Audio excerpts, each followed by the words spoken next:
যে মানুষগুলা একটা নারীতে আসক্ত থাকে ওনার ওই মানুষটাকে নিজের জীবনের চেয়েও বেশি বিশ্বাস করে। নিজের দুঃখগুলো হয়তো প্রকাশ করে না, কিন্তু সুখটা না ঠিকই ভাগাভাগি করতে চায় প্রিয় মানুষটার সাথে। আজকের স্টোরিটা বেশি বড় না, কিন্তু হার্ট টাচিং। এই স্টোরিটা যে ভাইয়ের ওনার বোন আমাকে SMS করে দিয়েছে আমার FB পেজ। স্টোরিটা যার ওনার নাম হচ্ছে ইমরান। আপনারা যেভাবে বলেছে ওইভাবেই শেয়ার করি। উনি ছোটবেলা থেকে মেধাবী একটা ছাত্র ছিল, প্রচুর ক্রিকেট খেলতো এবং অনেক ভালো একটা প্লেয়ার ছিল, মানব দরদি ছিল। লাইক নিজের দুইটা ফোন দুই বন্ধুকে দিয়ে দিয়েছিল, আর বাসায় এসে মিথ্যা বলতো। ওনার আম্মুকে বলতে যে ফোনগুলা নাকি কোথায় হারাই গেছে। ওনার আব্বু অনেক বছর প্রবাসী ছিল, যার কারণে 1975-এর আগ থেকেই ওনার বড় লোক ছিল। 2006 সালে ইমরান ভাই HSC তে GPA 5 পায়। ওনাদের যে গ্রামটা, ওই গ্রামের সর্বপ্রথম উনি চট্টগ্রাম বিশ্ববিদ্যালয়ে চান্স পায়। এই পর্যন্ত সবকিছুই ঠিক। ভার্সিটির প্রথম বর্ষে একটা মেয়ের সাথে পরিচয়, আর ওই মেয়েটা ছিল ভার্সিটির মালিকের রিলেটিভ। মেয়েটা অনেক সুন্দর ছিল, তবে ইমরান ভাই তাকাতো না ওর দিকে, কারণ উনি মেয়েটার ফ্যামিলির ব্যাকগ্রাউন্ড সম্পর্কে জানতো। ওই মেয়েটা ইমরান ভাইকে রিলেশনে আনছে। উনি সবসময় মেয়েটাকে বুঝাইতো যে এই রিলেশনের কোনো ভবিষ্যৎ নেই। উনি জানে ওনাদের অনেক টাকা আছে,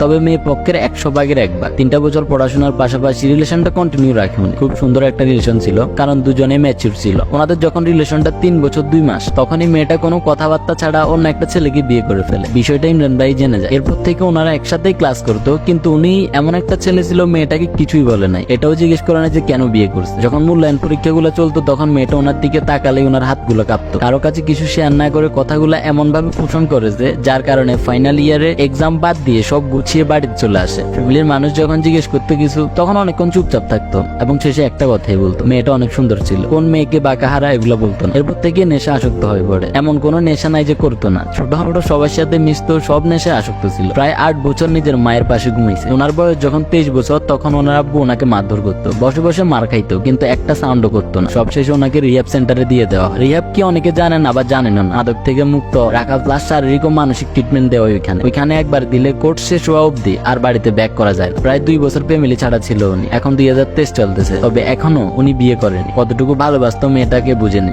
স্টোরিটা শেয়ার করার কারণ আছে। দেখেন, আজকে ওনার অনেক বড় একটা ক্যারিয়ার থাকতো, হয়তো 1000টা ছেলের আইডল থাকতো, মানুষ ওনার থেকে দেখে কিছু শিখতো, কিন্তু এখন কিছুই নেই। দিন শেষেও একটা ছেলেকে ভালো এবং খারাপ করতে একটা নারী যথেষ্ট। এখন উনি মুদি দোকানে কাজ করে, নিজের শিক্ষা জীবন হারাইছে, নেশা আসক্ত হয়েছে, 2 বছর রিয়াবে কাটাইছে, এখন মুদি দোকানে কাজ করতেছে। কি বুঝেন, বাস্তবতা বড্ড কঠিন। তাই বলি ভাই, রিলেশন যেহেতু করেন, প্রিয় মানুষটা কখনো নাও থাকতে পারে। নিজের ভুল একটা সিদ্ধান্তের কারণে পুরো জীবন কষ্ট করতে হবে। জীবনে অনেক মেয়ে আসবে টাইম পাস করার জন্য। যে থাকতে চাইবে সে 1000টা বাহানা দিয়ে হলেও থেকে যাবে। যে চলে গেছে সে কখনোই আমাদের ছিল না। অপেক্ষার ফল সুন্দর হয়। ক্যারিয়ারে ফোকাস করেন, দেখবেন সফল হয়ে গেলে আপনাকে চাওয়ার মতন একটা মানুষ করে লাইফ চলে আসবে। আপনার সমস্ত কথার মূল্য দিবে, আপনার উপর ভরসা রেখে বাঁচতে চাইবে। ওর হাতটা শক্ত করে ধরে রাখবেন, দেখবেন অতীতগুলো মাথা থেকে চলে গেছে। আজকের মতো এটুকুই।